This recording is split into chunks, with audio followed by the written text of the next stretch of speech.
Hello everyone, आज हम Victorian writers की सीरीज़ में नेक्स्ट राइटर पढ़ने वाले हैं और नेक्स्ट राइटर है जॉर्ज रॉबर्ट गिसिंग। इससे पहले हम कर चुके हैं 23 राइटर्स। अगर आपने उन 23 राइटर के ऊपर जो वीडियो बनाई गई है वो नहीं देखी है तो डिस्क्रिप्शन बॉक्स में आपको लिंक मिल जाएगा, आप वहाँ जाकर देख सकते हैं। तो अब हम पढ़ने वाले हैं George Robert Gissing. George Robert Gissing English novelist थे जिनका लाइफ स्पेन रहा 1857 टू 1903 और इनका लाइफ स्पेन हमें बता रहा है कि ये विक्टोरियन एज से बिलोंग करते थे, क्योंकि 1857 टू 1903 जिस टाइम इनका लाइफ स्पेन रहा वो इंग्लिश लिटरेचर में विक्टोरियन एज थी। विक्टोरियन एज 1837 से शुरू थी, 1901 तक रही। और अब बात करते हैं इनके बारे में।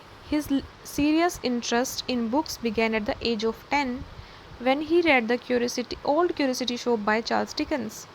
इनका ना बुक्स में इंटरेस्ट तब जागा जब इन्होंने ना सिर्फ ये 10 साल के ही थे, the Old Curiosity shop book पढ़ी इन्होंने।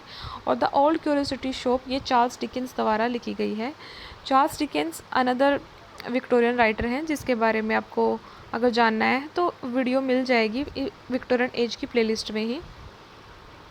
And subsequently encouraged by his father and inspired by the family library his literary interest Guru.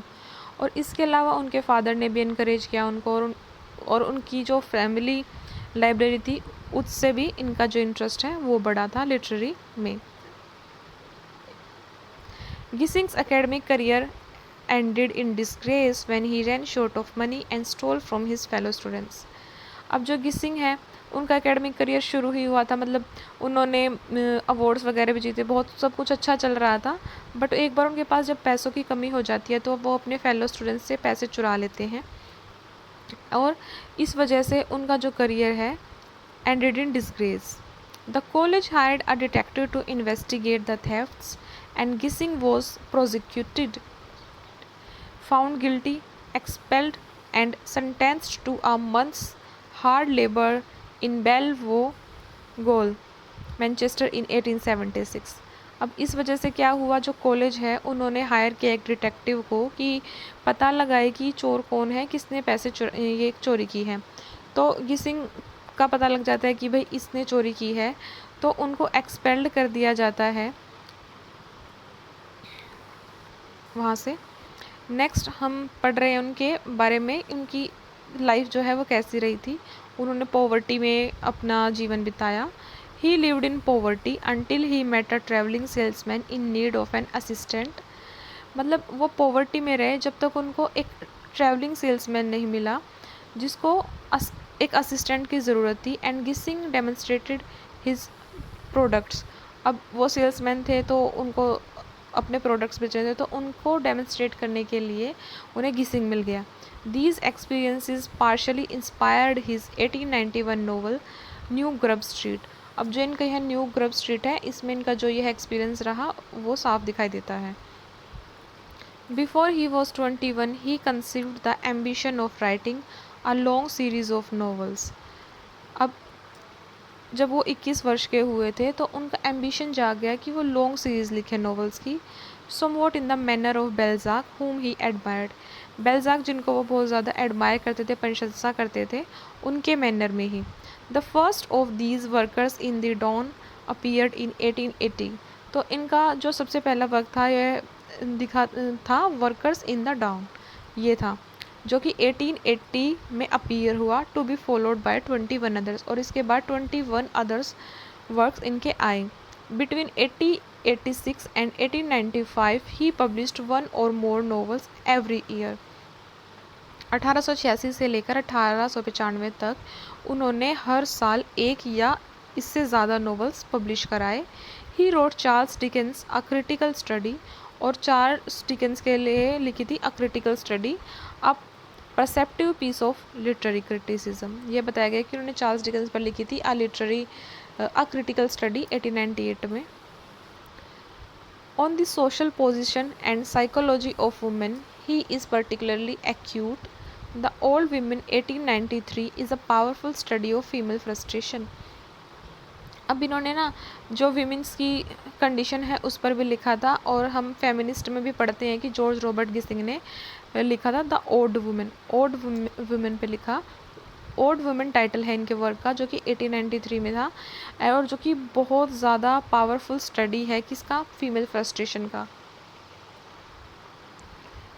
He did not lack human sympathies, but his obvious contempt for so many of his characters reflect an artistic limitation. Gissing was deeply critical in an almost wholly negative way of contemporary society. तो यहाँ बताया गया है कि ऐसा नहीं था कि वो ह्यूमन की जो सिंपथाइज हैं उनसे दूर थे, उनकी कमी थी उनमें, बट उनका जो ये था ना obvious contempt for so many of his characters reflects an artistic limitation. But जो उनके कैरेक्टर्स के बारे में उन्होंने जो रिफ्लेक्ट किया है, उसमें उस कैरेक्टर्स के बारे में जो बताया है उससे रिफ्लेक्ट होता है उनकी जो आर्टिस्टिक लिमिटेशन के बारे में। और जो गिसिंग थे वो बहुत ज़्यादा क्रिटिकल थे in an almost Holi negative way, मतलब नेगेटिव वे में वो बहुत ज़्यादा डीपली क्रिटिकल थे of contemporary society. Of his novels, New Grub Street, considered by some critics to be his only great book, is unique in its merciless analysis of compromises required by the literary life. तो ना यहाँ पर सिर्फ इतना ही बताया गया है कि जो जॉर्ज रॉबर्ट गिसिंग थे उन्होंने विमेन के बारे में भी लिखा। उनका वर्क था द ओल्ड विमेन, जो कि बहुत ज़्यादा पावरफुल स्टडी है कि अबाउट ऑफ फीमेल फ्रस्ट्रेशन।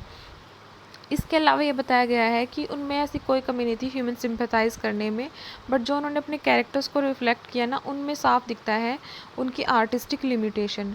और जो गिसिंग थे ना बहुत ज़्यादा नेगेटिव वे में क्रिटिकल थे अपनी कंटेम्प्रेरी सोसाइटी के, मतलब जो उनका टाइम पीरियड चल रहा था उसी सोसाइटी के। और of his novel new grub streets, मतलब जो उनका नोवेल है न्यू ग्रब स्ट्रीट, वो कंसिडर्ड किया जाता है क्रिटिक्स के द्वारा कि एक यही इनकी बुक थी जो of his great book is unique in its merciless, जो कि यूनिक थी क्योंकि उनका जो एनालिसिस था वो मर्सीलेस था।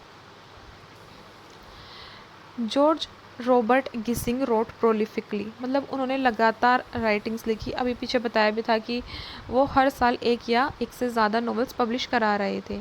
His other works include Thyrza 1887, the nether world 1889, born in exile 1892, the whirlpool 1897, by the Ionian sea 1901, the partly autobiographical private papers of Henry rectify. Screenshot ले सकते हैं आप इसका। Gissing published 23 novels between 1880 and 1903. From his early naturalistic works, he developed into one of most accomplished realists of the late Victorian era. तो 1880 से लेकर 1903 तक उन्होंने 23 नॉवेल्स पब्लिश कराए थे। आज की वीडियो में हमने जॉर्ज रॉबर्ट गिसिंग के बारे में ये जाना कि जो जॉर्ज रॉबर्ट गिसिंग थे वो इंग्लिश नॉवलिस्ट थे, विक्टोरियन एज से बिलोंग करते थे, और साथ में उनका जो इंटरेस्ट जागा था ना, तो वो चार्ल्स डिकेंस की जो बुक है द ओल्ड क्यूरियोसिटी शॉप उससे जागा था। और जब उनका यह इंटरेस्ट जागा तब वो सिर्फ 10 साल के ही थे। इसके अलावा उन्होंने एक बार अपने फेलो जो स्टूडेंट्स हैं उनके पास से चोरी किए थे पैसे, जिसके लिए वो पकड़े भी गए थे, गिल्टी भी पाए गए थे और उनको सज़ा भी दी गई थी, उन्हें एक्सपेल्ड कर दिया गया था। इसके अलावा उन्होंने जो जॉर्ज रॉबर्ट गिसिंग है 21 के ही थे जब उन्होंने ऐसा उनका एम्बिशन जाग गया था कि वो लॉन्ग सीरीज़ लिखेंगे नॉवेल्स की, और फिर उन्होंने लिखा भी था। और वो बेल्जैक से, जिससे वो एडमायर करते थे, उसके मैनर्स में उन्होंने यह सोचा था। और सबसे पहले इसमें आता है the workers in the down 1880 में, और इसके बाद उन्होंने 21 नॉवेल्स और पब्लिश कराए। और 1886 से लेकर 1895 तक उन्होंने हर साल एक या एक से ज़्यादा नॉवेल्स पब्लिश कराए थे। और उन्होंने ना वीमेंस पर भी लिखा था द ओल्ड विमेन, जो कि पावरफुल स्टडी है फीमेल फ्रस्ट्रेशन का। इसके अलावा उनका जो नॉवल है न्यू ग्रब, वो क्रिटिक्स के द्वारा कंसिडर्ड किया जाता है कि यह उनकी इकलौती एक ऐसी ग्रेट बुक थी जिसने मर्सीलेस एनालिसिस किया, और यह इसमें यूनिक था। इसके अलावा हमने इनके वर्क जाने कि उन्होंने जैसे प्रोलिफिकली लिखा, तो उनके जो मेजर वर्क्स हैं वो ये हैं। और उन्होंने ना 23 नॉवेल्स लिखे थे 1880 से लेकर 1903 तक। 1903 उनका डेथ ईयर है, तब तक उन्होंने लिखे थे। Thank you for watching.